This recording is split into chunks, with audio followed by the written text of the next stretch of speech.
Вітаю, мої хороші! Сьогодні ми з вами будемо перетворюватися на супергероїв.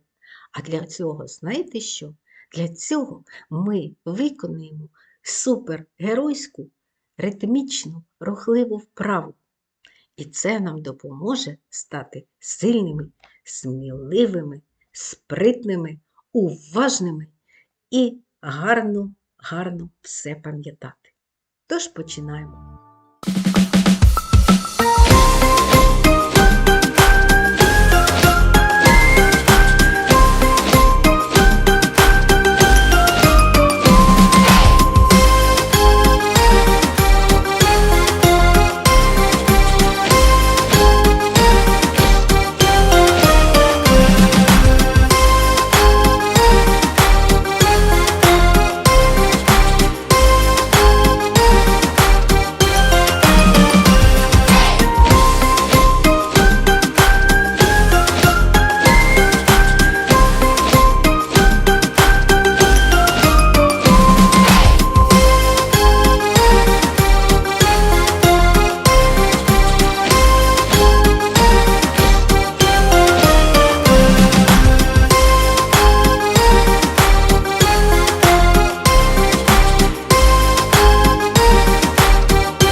Сподобалася вам вправа?